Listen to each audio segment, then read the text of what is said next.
Sí. Vale. Bueno, buenas tardes a todos, muchas gracias por venir. Muchas gracias a Javi y Antonio por organizar el primer Betavirs aquí en Almería. La verdad es que hay Día del Padre, hay Día de la Madre y hoy es Día de Internet, así que me puta madre, ¿no?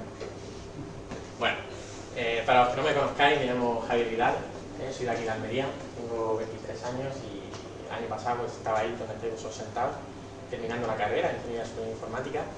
Y bueno, pues tuve la suerte de haber terminado ya y ahora pues me dedico a un proyecto para Internet, un proyecto un poco ambicioso que se llama Tawea, que me encantaría enseñarlo hoy, pero hoy vengo a hablar de otra cosa, de Cassandra, de la base de datos Cassandra, que es precisamente la que usamos en nuestro proyecto, ¿no? Cassandra pues es una base de datos no relacional, una base de datos no SQL, pero antes de hablaros, de meternos en el tema, vamos a hablar primero de lo que es una base de datos SQL, ¿no? Y para eso pues he preparado una pequeña historieta donde Twitter es el protagonista. Vamos a ver cómo Twitter pasa a una base de datos SQL a una base de datos no SQL pues, por problemas de escalabilidad, ¿no? Entonces, bueno, pues era así una vez, allá por 2006 o así, cuando comienza el proyecto Twitter, cuando empieza a salir a la luz y se dan cuenta de que, bueno, ya sabéis cómo funciona Twitter, ¿no? Yo sigo una persona, esa persona sigue a otra, y cada uno pues publica una serie de tweets. Cuando uno se conecta, pues ve en su muro un conjunto de tweets que están formados por las publicaciones de todas aquellas personas a las que uno sigue, ¿vale? Con esa premisa nace Twitter y estaba claro que como cualquier proyecto de software pues necesitaba una base de datos, más en concreto pues una base de datos relacional, ¿no? Por aquel entonces la mayoría de aplicaciones software que se dedicaban a Internet pues se decantan por la misma, ¿no? La famosa base de datos MySQL, muchos la habréis utilizado. MySQL era libre por aquel entonces y tenía una comunidad detrás enorme que la apoyaba. Como sabéis, pues MySQL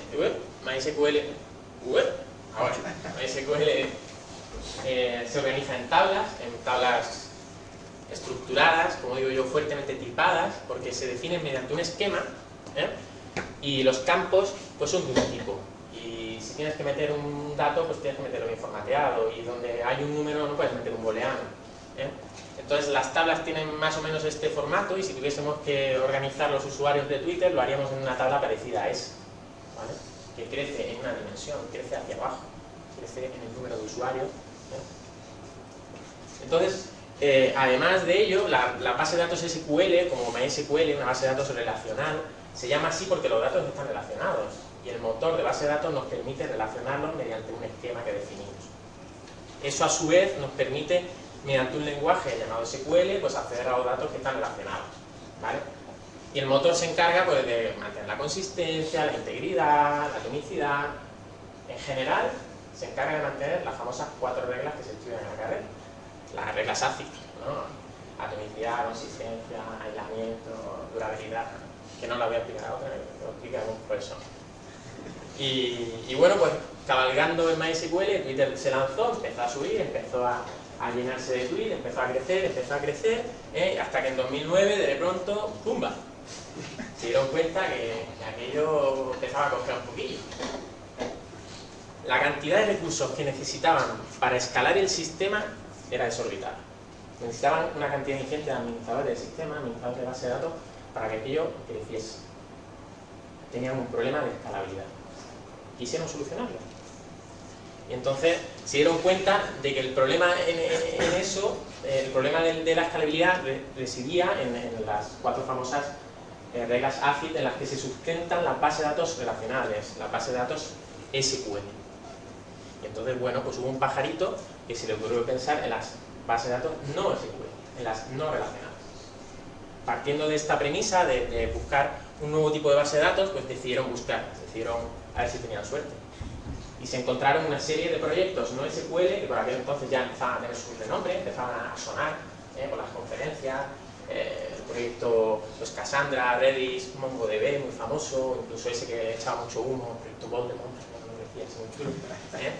Y entonces dijeron, bueno, ¿y qué hacemos? ¿Vale? Elegimos, ¿no? Entonces lo que hicieron fueron hacerse una serie de preguntas que me gustaría que vosotros algún día os la hicieseis también, ¿no? Una pregunta muy buena, que ¿cómo añadiremos nuevas máquinas a nuestro sistema, a nuestro clúster de base de datos? Porque si necesitamos escalarlo, ¿cuánto nos va a costar añadir esas máquinas? ¿Tendremos un único punto de fallo? ¿O será un sistema distribuido? las escrituras o las lecturas van a escalar de forma lineal o aquello se va a disparar de una manera exponencial y no va a escalar de buena manera. ¿Cuántos administradores del sistema voy a necesitar para mantener el cluster? Porque si necesito lo mismo que antes, apaga y vámonos.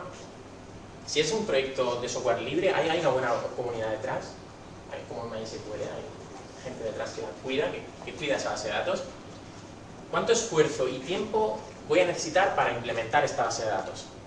Dado lo que tenemos actualmente. Y lo más importante, la tecnología que usamos ahora mismo es compatible con la nueva base de datos. ¿Es compatible? Bueno, pues haciéndose esas 7 preguntas, se les hicieron a todas la base de datos y al final hubo una que fue la ganadora, que es de la que vengo hoy a hablar, Cassandra. ¿De acuerdo? ¿Pero por qué? ¿Por qué Cassandra gana? ¿Por qué responde también a esas preguntas? Pues por 3 propiedades que son magníficas en cuanto a la escalabilidad. La primera de ellas es que no existe un único punto de fallo. Cassandra es una base de datos no SQL que se distribuye por varios nodos y aunque uno de ellos caiga, ella sola es capaz de autoconfigurarse para mantener la gestión de la base de datos. Además, es fácilmente escalable. Podemos en tiempo real añadir nuevos nodos al cluster. Incluso permite el multi-data center. Es decir, que podemos tener varios data centers alrededor del mundo y de manera automática escala. ¿De acuerdo? Y además, tiene una productiva línea detrás. Realmente hay gente detrás que la cuida y que la mantiene y que, de hecho, hace poco sacaron una nueva versión, la 1.1 creo que fue. Por si fuera poco, Cassandra nace de Facebook. Cassandra ahora mismo la está usando Facebook. Es más, Cassandra nació en Facebook, la crearon en Facebook. Facebook, a partir de una necesidad de escalabilidad, al igual que Twitter, decidió crear una base de datos no SQL, fijándose en los servicios web de Amazon, en DynamoDB y en Bigtable de Google, pues decidieron crear Cassandra. ¿De acuerdo? Y actualmente la utilizan. Al poco tiempo de empezar a utilizarla, pues bueno, decidieron liberarla y la Fundación Apache cogió Cassandra como un proyecto de alto nivel. Y ahora mismo pues podéis encontrar podéis encontrar Cassandra de la misma manera que podéis encontrar antes MySQL, al mismo nivel. ¿De acuerdo? Bueno, pues con estas premisas comenzaron a utilizar Cassandra. Pero ¿cómo funciona internamente? ¿Cómo funciona Cassandra para que esto funcione tan bien? Bueno, lo primero de todo pues, es que se engloba dentro de una base de datos no SQL, como estamos diciendo, no relacional, dentro de las llamadas clave-valor.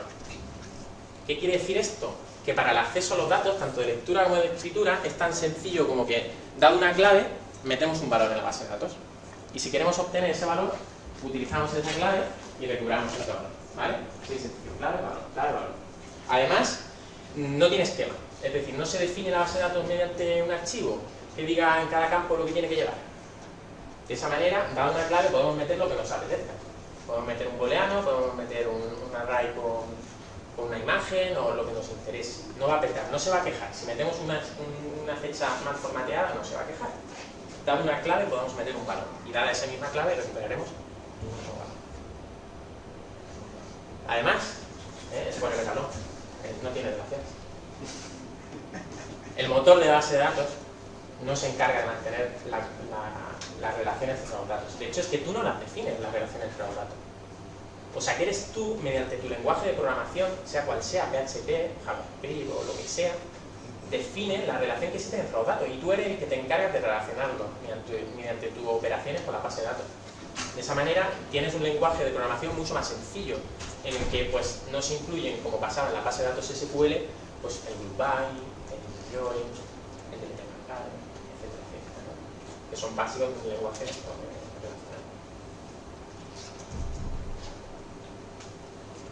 Bueno, vale. ¿Cuál es la organización básica de Cassandra por dentro? Porque hemos visto sus propiedades, pero ¿metemos todo ahí a piñón fijo? Venga, claro, no. Utilizamos familia de columnas para organizar los datos. Son el equivalente a las tablas en la base de datos relacionales. En la familia de columnas lo que hacemos es utilizar una clave y como valor un conjunto clave-valor. Esta sería, por ejemplo, la tabla de usuarios de Twitter, por ejemplo.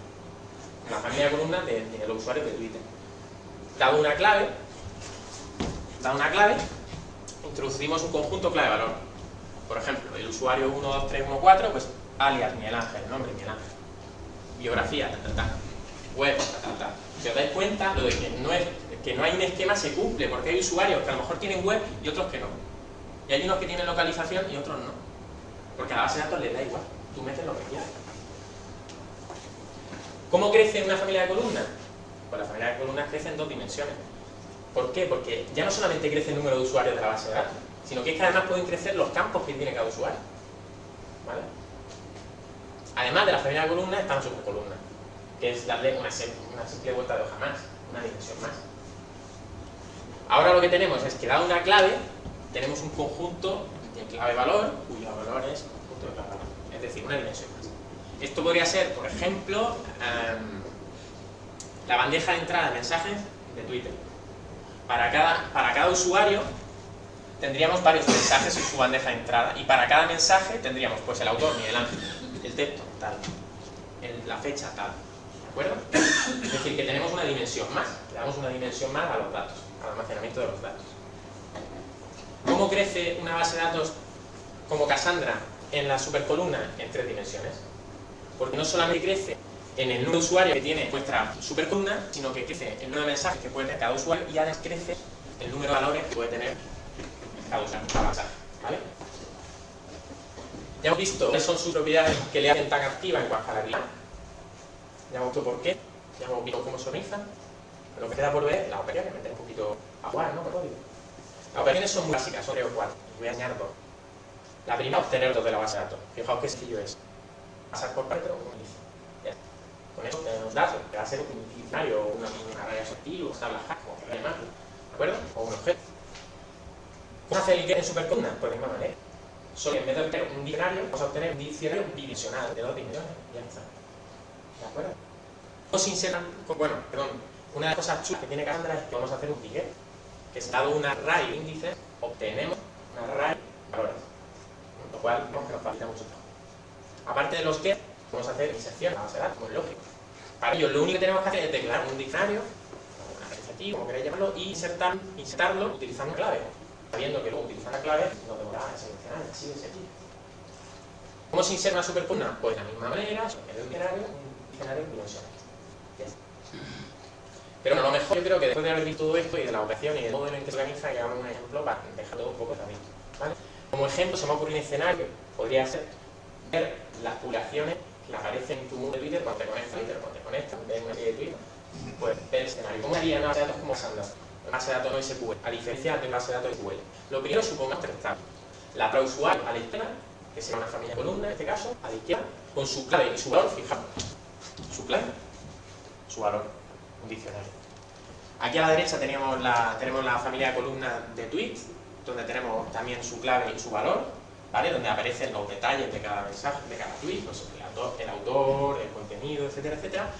Y luego tendríamos una tabla entre medias, una familia de columnas entre medias, que lo que te dice es qué tweets te corresponden a ti, qué tweets deberías ver tú en tu muro, qué tweet, no los que tú has escrito, sino los tweets que te corresponden a ti ver en tu muro, ¿vale? Por ser quien eres. ¿Cómo se hace esto en una base de datos SQL? Como MySQL, como SQL Server, cualquier base de datos SQL que conocéis, que se enseña en la carrera. Pues con 2 o 3 líneas, con un select anidado, select from tal, selecciona todos los tweets cuyo índice se contenga dentro del subconjunto seleccionado de la... ¿Vale? Eso me lo enseño otro profesor. ¿Vale? ¿Cómo se hace en NoSQL? ¿Cómo se hace en Cassandra? Pues muy sencillo. Primero hacemos un get a los tweets que me corresponden a mí por ser el usuario 6, ¿vale? Por ser Antonio Valverde. Pues me corresponden estos tweets, el 3, el 4, el 6, el 8, el 9 y el 10. Vamos, hago un get al 6 y me devuelve un array. Ya tengo los índices de los tweets que me corresponden a mí. Luego, ¿qué hago? Pues utilizo ese array de índices para hacer... Para continuar. Bueno, utilizo ese... ¿Le ha gustado Cassandra? Utilizo ese array de índices para hacer un multiget a la tabla de tweets. ¿Vale? Y con esto, con solo 2 operaciones, ya tengo todos los tweets y toda la información sobre todos los tweets que necesito para visualizarlos en mi muro. ¿De acuerdo? Y luego, de manera opcional, si además quisiésemos, por ejemplo, pues saber la biografía de cada uno de los autores de esos tweets, lo que podríamos hacer es formar un conjunto con los arrays de los índices de los autores de esta tabla y hacer un multiget de nuevo a los usuarios. Ya está. Con eso ya tendríamos información para formar nuestro dashboard de usuario. ¿De acuerdo? Si todo esto lo llevásemos a una tabla comparativa de tiempo, probablemente veríamos algo parecido a esto. Probablemente. ¿Vale? Porque se ha demostrado que las bases de datos relacionales, en entornos donde la cantidad de datos es muy grande, comienza a ralentizarse. Mientras que las bases de datos no relacionales, las no SQL, el tiempo de acceso suele ser constante o lineal. De manera que con grandes cantidades de datos, como le pasaba a Twitter en el año 2009, pues tenían este tipo de gráficas. ¿De acuerdo? Fijaos el tiempo de acceso en milisegundos de NSQL. Es infinito. ¿De acuerdo? Pero no todo es oro lo que reluce. ¿Cómo se dice? No es todo oro lo que reluce. Tiene sus pros y sus contras. ¿De acuerdo? Y para ir acabando, diré que los pros de Cassandra es que, bueno, pues como habéis visto es muy rápida, el acceso a datos es casi instantáneo, tanto las escrituras como las lecturas son la más de rápida. Es muy flexible en el sentido de que puedes meter cualquier dato que te apetezca, no tienes que calentarte la cabeza en ver si está bien formateado. Oye, ¿esto en qué orden iba? Primero iba la edad, luego iba el color, no, tú metes allí y no te preocupes. ¿Vale? Y luego que es muy escalable, es fácil de escalar. Es añadir nodos y apenas necesita configuración, apenas necesita administradores del sistema. Lo cual permite crear aplicaciones muy potentes, ¿no? Con mucha aspiración. Y eso es muy atractivo. Y luego los contras, pues que requieren mucho, como no es relacional, como es una base de datos no SQL, pues requieren mucho más trabajo. Porque estás delegando las operaciones de relaciones a los programadores, ¿vale? A los del backend, a los que están ahí controlando que la información esté con coherencia. Y luego, pues que está expuesto a errores, obviamente. Si el motor de base de datos no se encarga de hacer la congruencia entre los datos, ¿no? De que haya esas relaciones, pues pueden surgir problemas. Y bueno, en este punto muchos estaréis preguntando, ¿SQL, no SQL? ¿Qué elijo? ¿Voy a hacer un proyectito? A mí en la carrera me han enseñado SQL, me enseñaron a mí SQL, a vosotros seguramente también. Y ahora viene Hal y me enseña las no SQL, esto parece el paraíso. Yo siempre pongo el mismo ejemplo. ¿Ves? Cárgate, muchacho. Ahí está. ¿Vale? Comparar SQL con no SQL es un error. Son herramientas muy parecidas, pero que sirven para cosas diferentes. ¿De acuerdo? Si te tienes que tomar una sopa, no uses el tenedor. Pues aquí es lo mismo. Si necesitas hacer una aplicación que está inundada de datos, pero que necesitas que estén muy relacionados los datos, en los que quizá el tiempo de respuesta no es muy importante, pero necesitas que no fallen, que las transacciones sean atómicas, que haya seguridad en las transacciones, pues deberías utilizar una base de datos SQL. Pero si lo que te interesa es la velocidad y la cantidad ingente de datos, la cantidad de datos en proporción es muy superior a la relación que existe entre los datos, si la cantidad de información que tienes que analizar es muy superior a las relaciones que existen entre los datos, entonces deberías optar por una base de datos no SQL. Se podría decir que si estás haciendo una aplicación financiera, pues obviamente tendrás que usar una base de datos SQL, porque tienes que asegurarte las 4 reglas ACID. No puedes permitirte perder una transacción. Pero si lo que te interesa es hacer una aplicación donde el tiempo de respuesta a lo mejor no es tan... No de cara al usuario, pero te interesa que los servidores estén livianos porque capturan muchísima información, utiliza una base de datos no SQL. Por ejemplo, Cassandra. Por ejemplo. ¿Y por qué digo esto? Porque para finalizar, y con esto acabo, me gustaría deciros que Twitter en 2009 tenía 2 millones de tweets al día. Y en 2011, 200 millones de tweets al día. Es decir, que en solo 2 años han conseguido escalar el sistema para soportar un aumento en 2 órdenes de magnitud. Y eso es una maravilla. Que yo pueda enviar ahora mismo un tweet, que lo voy a hacer, y que junto a él lleguen otros 3.000 por segundo, es una maravilla. Bueno, está muy bien. Pero eso ha sido solamente posible porque han tenido un buen criterio a la hora de elegir la forma en la que iban a escalar el sistema. Porque tuvieron un buen criterio.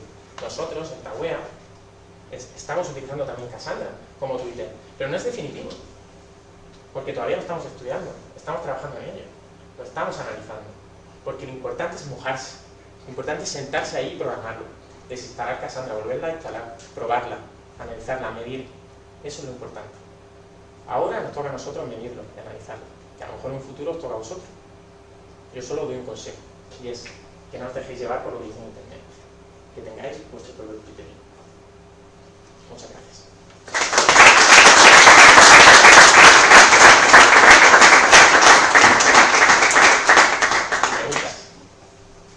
¿Preguntas? ¿Puedo hacer inserciones también múltiples? Sí. También. Oye, no sé si habrán escalado muy bien, pero a mí ese tweet no me lo parece. Yo creo que los de Telefónica tienen que escalar mejor el 3G. Bueno, más cosas. Javier, los índices, ¿sí? ¿cómo se calculan automáticamente? O sea, cuando tú quieres hacer una nueva inserción, los tienes que calcular también. Los tienes que calcular tú. Los tienes que calcular tú. Si a la vez acceden dos usuarios... No, pero lo que se suele utilizar en esta base de datos, y he puesto índices muy pequeños, es usar índices que a lo mejor tienen 32 dígitos. Porque en esta base de datos, aparte de la rapidez que tienen, es que tratan con índices muy grandes, que se generan normalmente en tiempo aleatorio. O sea, se generan, perdona, de manera aleatoria, ¿no? Entonces, la probabilidad de colisión es muy pequeña. Imaginaros 35 dígitos o 30 dígitos, lo que sean, muy difícil que colisionen, ¿no? Existe la posibilidad, pero bueno, yo creo que... ¿Se puede buscar por cualquier campo? No. Cassandra, bueno, ahora están sacando, en la nueva versión han sacado un nuevo lenguaje, que se llama CLR, creo que así, para hacer unas pequeñas triquiñuelas para hacer consultas al Cassandra. Pero es uno de los malos que tiene Cassandra, es que no puede analizar los datos haciendo consultas como haría en cualquier base de datos tradicional, ¿no? Yo creo que estoy obligado. Bueno, Javier, lo primero es felicitarte por tu presentación, que de verdad, qué lindo, ¿no? Y es que tu oratoria es muy buena, ¿no? Y bueno, pues parece que te dedicas realmente a esto. Yo llevo muchos años dando clases y yo creo que no lo hago ni la mitad de bien que tú, no te arrancas y consigues llevar tu idea fácilmente al público, ¿no? Pero claro, yo estoy obligado a hablar, ¿no? Porque yo soy el enemigo. Algunos no me conocéis, pero la mayoría sí, yo soy el enemigo. Voy a coger agua, o sea. Yo soy el que se dedica a engañar a la gente, ¿no? Con ese juego. Pero claro, es que es cierto que al final, a medida que se iba viendo la presentación, pues parecía que Cassandra era la mejor alternativa posible para diseñar una base de datos, pero tal y como ha ido concluyendo al final, es que realmente cada herramienta es para lo suyo. Y a diferencia de las bases de datos convencionales que conocemos y que aplicamos en la carrera, resulta que las NoSQL han venido a cubrir un hueco que antes las relacionales, pues, digamos, todo lo que tú tenías que desarrollar, lo tenías que desarrollar con una base de datos relacional, porque era el modelo más extendido que había. Existían otros modelos que han quedado por el camino, pero claro, ahora decir que o pensar que las no SQL van a suplir a la SQL, no es cierto, y al final, bueno, pues tú mismo lo acabas diciendo. Pero es que Cassandra también se apoya en muchas cosas, que están ahí debajo, ¿no? Esa facilidad para poder incorporar nodos, ¿no? Es de Cassandra, pero Cassandra también se apoya en una arquitectura, ¿no? Que también son proyectos de Apache, como el Hadoop, que han venido pues a proporcionar una serie de cosas que hasta hace 10 años no existían. Porque hace 10 años pues, no existía Twitter, y no existía Facebook, y no existía YouTube, que existiría quizá, ¿no? Ya no sabe uno ni lo que estaba ni lo que no estaba. Pero es cierto que hasta hace unos años la mayoría de las aplicaciones eran grandes sistemas transaccionales.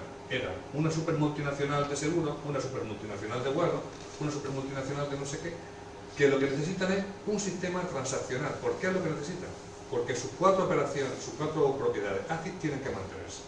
Una compañía de seguros no puede permitirse que mientras uno declara un siniestro, otro lo borre y al final ¿cuál es el estado en el que queda la situación? O un banco no puede permitirse que se carguen 2 recibos o 50 recibos a una cuenta que tiene saldo solamente para mantenerlo.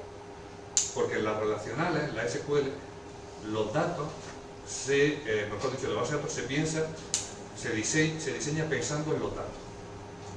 Los datos son estos y no puede haber repeticiones y por eso nos enseñan a normalizar y tal. Y para eso luego está SQL, para cuando tú quieras recuperar los datos. De ser una base de datos con un montón de tablas, porque lo importante es que no haya repetición. ¿Qué ocurre cuando tú te llevas ese modelo, esa forma de pensar a aplicaciones de internet? Porque tienes que tirar mucho de SQL para resolver consultas que tienen una parte de la consulta en la primera tabla y la última parte de la consulta está 50 tablas más allá. Y las consultas no salen. resulta sale, pero tiene un tiempo de respuesta elevadísimo. Porque el tiempo de respuesta que hay en una aplicación de internet no es el que tiene un banco, ni mucho menos. Entonces, hay que empezar a sacrificar cosas. Hay que hacer bases de datos que sean parcialmente consistentes, o que sean consistentes al rato. No tiene que ser consistente en el segundo cero. Si yo publico ahora un tweet y aquello no aparece al rato, sino que aparece a los 3 segundos, no pasa nada. Es decir, no hay nada. Es valioso lo que hay ahí, ¿no? Pero no es tan valioso como en una compañía convencional. Y es curioso el camino que están tomando las NoSQL. Están tomando un volumen muy bueno, la verdad. ¿Qué ocurre ahora también con las NoSQL? Que NoSQL ha sido un fenómeno que se ha creado para llamar la atención, un nombre radical, ¿no? Pero ya existieron otros modelos en los que están hablando de NoSQL, previo a los de NoSQL, que no han tenido el mismo volumen o el mismo auge que han tenido estos. Y yo me planteo una cosa.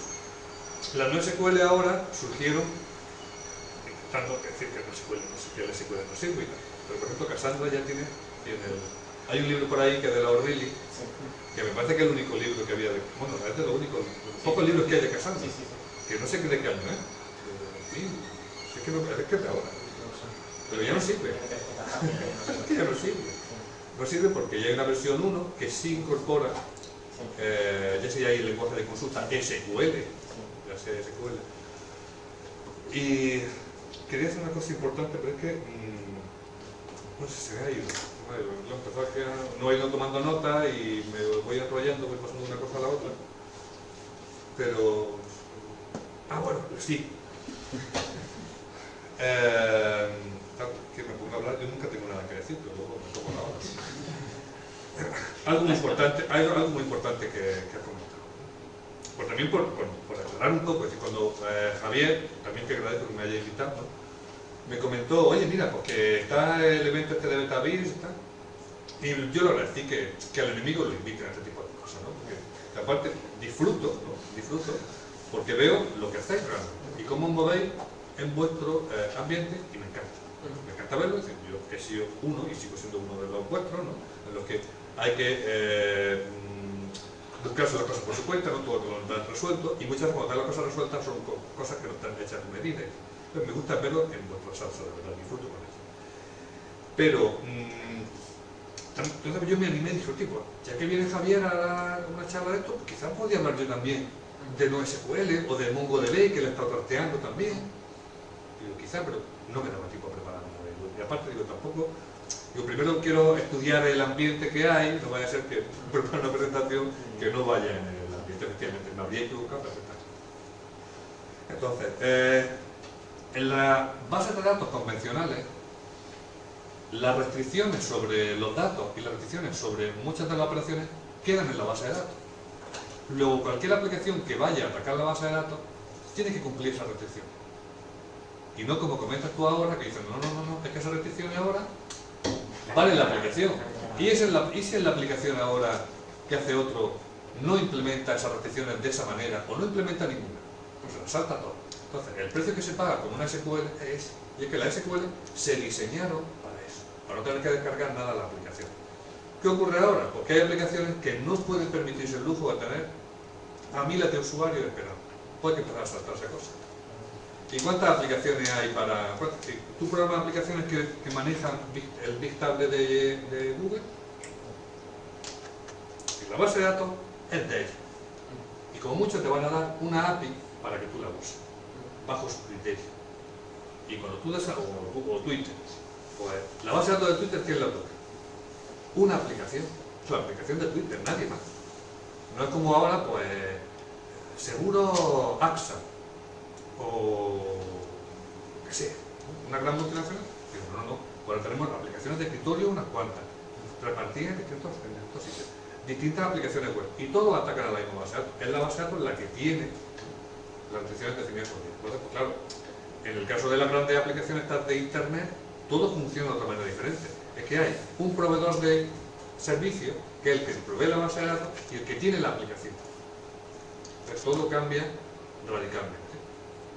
De hecho, vamos, yo estoy muy entusiasmado también mirando este fenómeno, que nunca me lo había planteado, porque bueno, pues cuando hace unos años oí hablar de Facebook y hace unos años oí hablar de Twitter y tal, pensaba que estaban hechos en relacional. ¿En qué van a estar hechos? No existían, sí existen. Y efectivamente, pues ellos mismos les explotó la pelota a la nariz diciendo, mira, para este tipo de situaciones, para no sé cuántos tweets, hay una medida por ahí que te dice cuántos teras genera al día o al mes Twitter, que es la chorrada más...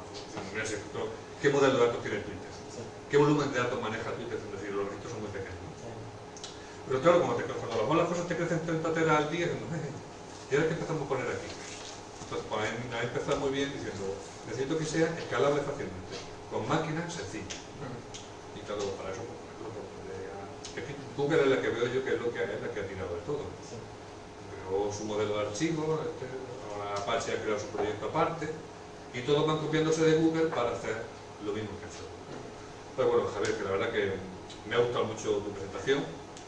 Agradezco que me hayáis invitado aquí, ¿no? Como parte mala, aquí tampoco engañamos a nadie en la carrera de SQL. Si esto es lo que está ahora mismo en Twitter, ¿por qué en la carrera se sigue enseñando SQL? ¿Alguien se plantea eso o no? Yo creo que, vamos, yo no me lo planteo, se debe seguir enseñando, ¿sabes? Es que yo veo que cuántas aplicaciones con este funcionamiento se desarrollan respecto a las aplicaciones convencionales. Esto es algo marginal. Entonces, el 1 por 1000 necesitan esto. Pero el resto siguen necesitando de la otra. Entonces, pero claro, aquí se abre ahora un abanico que dice, ese 1 por 1000, pues a lo mejor aquí no es mucha cosa, ¿no? Pero ya tengo un abanico de unas posibilidades laborales que otros no tienen, porque todo el mundo lo conoce ese club.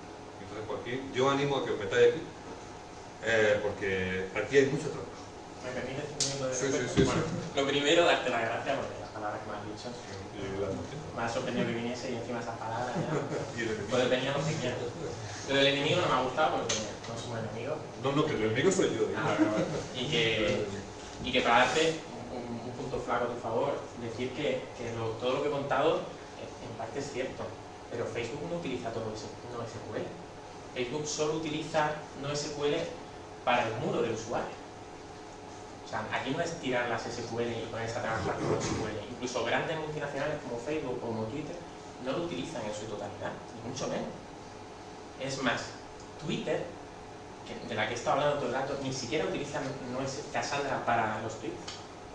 Solo utiliza Cassandra para temas de geolocalización y algunos tipos de análisis de estadística.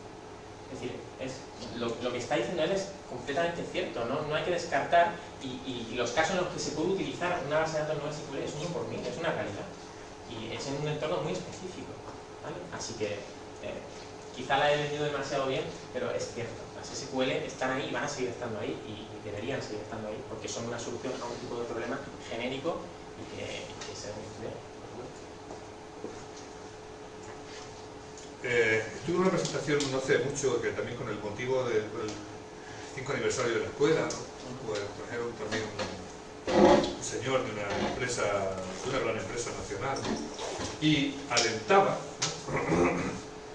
Bueno, yo discrepé con él en unas cosas, no lo voy a comentar aquí, y alentaba a una nueva profesión, ¿no? Que era el científico de los datos, me parece que lo llamaban, ¿no? ¿Te acuerdas? Sí, algo así. Ahí es donde está el mercado. O hay un mercado nuevo ahora, ¿no?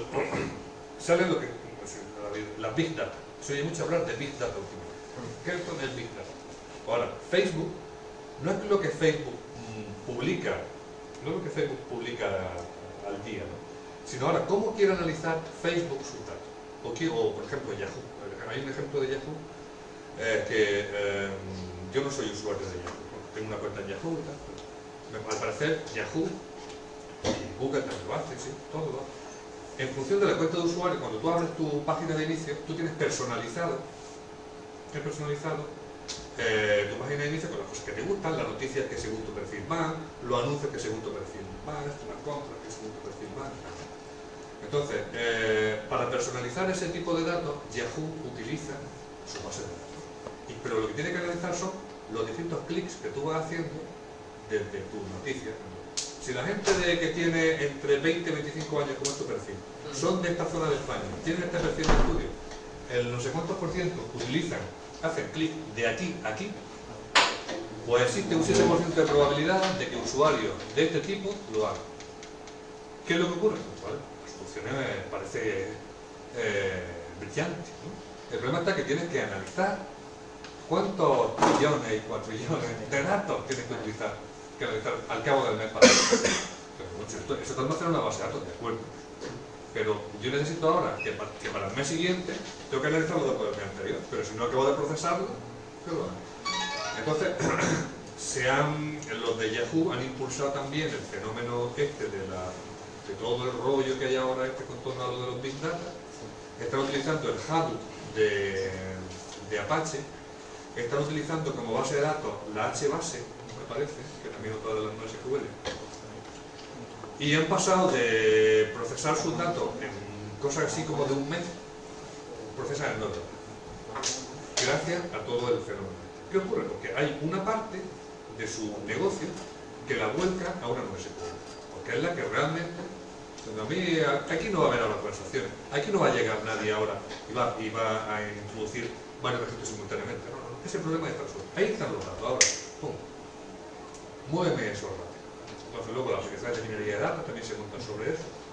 Y ha salido aquí ahora un entorno, o un ecosistema, como llaman ahora, muy bueno, en los que Telefónica y grandes multinacionales necesitan ahora que les muevan sus datos, pero muy rápido. La base de datos de facturación, esa no me la toque, porque ahí no quiero que la gente empiece ahora a meterme varias llamadas, ¿no? Y que las llamadas que salgan gratis, no, esa tiene que ser fuertemente transaccional, y ahí no se puede perder, ahí no puede haber problema de consistencia. Pero ahora, para analizar los datos, pues necesito lo que sí. Entonces, por ejemplo, Telefónica está pidiendo expertos ahora en Big Data, y por ejemplo, pues que usen Cassandra y que conozcan un montón de términos que aparecen aquí en esta familia ahora de Big Data, que hace 10 años no existe. Bueno, no te voy a llamar, que prometo no hablar más. Yo voy a hacer una pregunta. ¿Hay variedad de librerías, conectores de Cassandra con los lenguajes? Sí, por supuesto. Ahora mismo... ¿Es fácil de encontrar para... Como estamos hablando... Ruby, Sí, como estamos hablando ahora mismo, se ha creado una especie de humo, ¿no? de muchas religiones. Ya sabemos que en Internet hay muchas religiones, una de ellas es Cassandra. Y están surgiendo montones de drivers, tanto para Node.js, PHP, Ruby, Python, lo que quieras. Tienes conectores para lo que sea.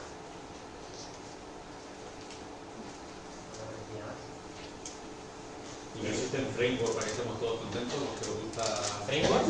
Para un framework que ataque a lo mejor Cassandra y que te... ¿Pero un framework para qué, Emilio? Pero si es que insert, son 3 operaciones. Por eso, o sea, para que a lo mejor te haga una capa externa para poder hacer las consultas. Eso que estabas comentando, que a lo mejor la nueva versión iban a... Bueno, es cierto que en la nueva versión van a sacar un nuevo lenguaje que permite pues, dar una vuelta de hoja, ¿no? Y tratarlo la base de datos de una manera un poquito más seria, para intentar hacer operaciones más serias, pero no te puedo hablar de eso porque no lo sé.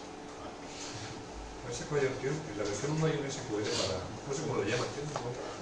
Sí, Cassandra Language SQL y no... Sí, y tiene aspecto SQL, y tal, precisamente por lo que dice...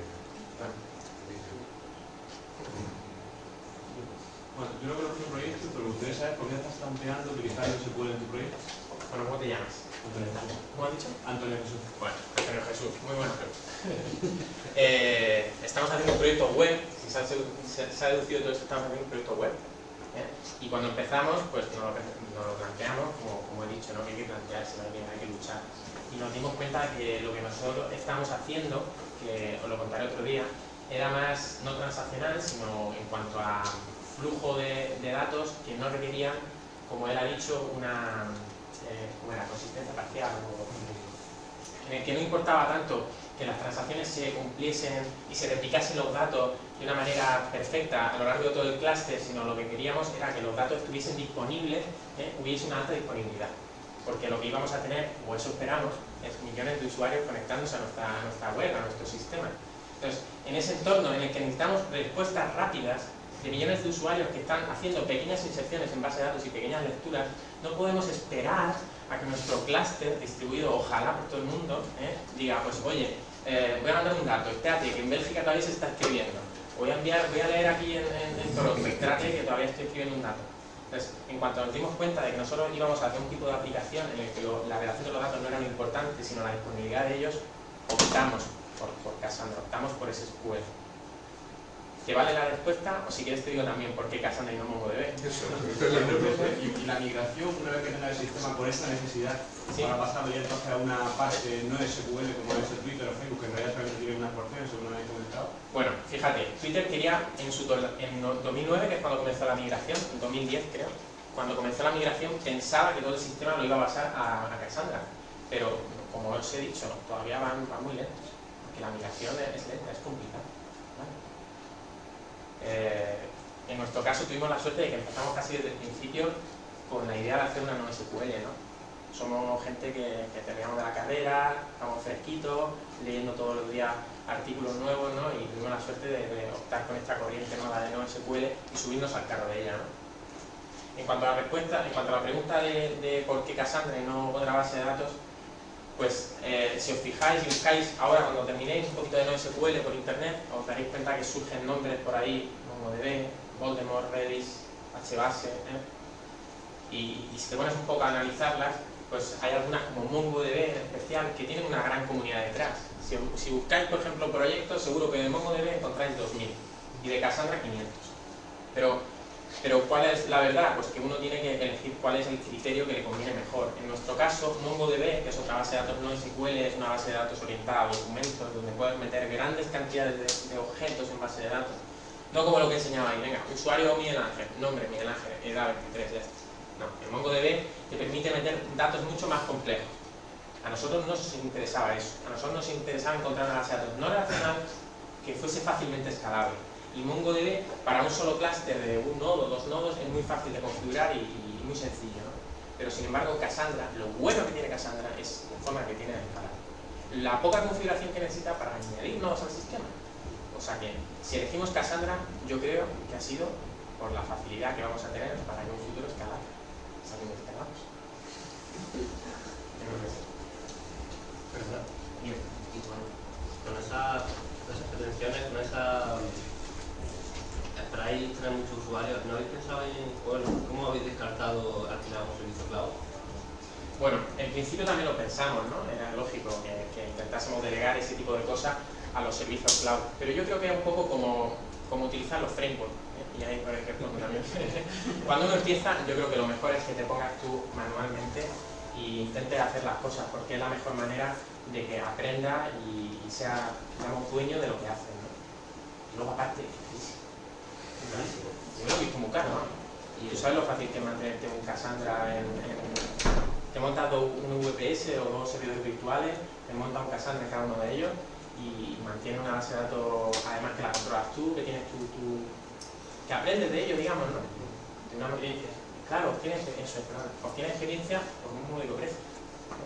Pero desde luego que no descartamos en un futuro pues ir a Heroku o irnos a DynamoDB o irnos a cualquier servicio cloud que hay por ahí, que hay un mogollón. ¿No? Ojalá. Bueno, tengo otra pregunta. Es que no sé muy bien.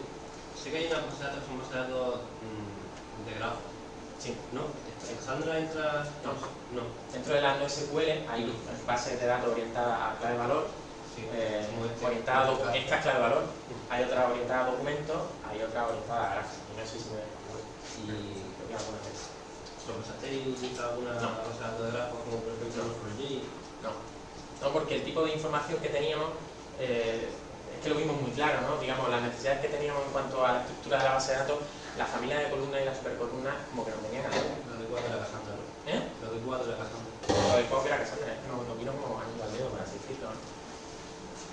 Nosotros estuvimos probando, incluso se nos fue la cabeza un día utilizando SQL Server, que no sé si alguno habéis utilizado la tecnología de Microsoft. Intentamos simular una base de datos clave de valor con SQL Server.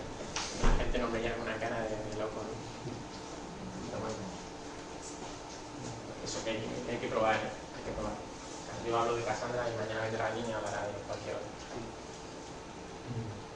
¿Hay algún tipo de bloqueo al acceso de muchos datos en los multicast, por ejemplo? ¿Algún tipo de retardo? No, que yo sepa. quizá me estoy equivocando, pero no. De hecho, es de la base de datos no SQL el que mejor hace de navegador. Como MongoDB, por ejemplo, no tiene esa escalabilidad lineal como tiene Cassandra. No tiene ahí problemas.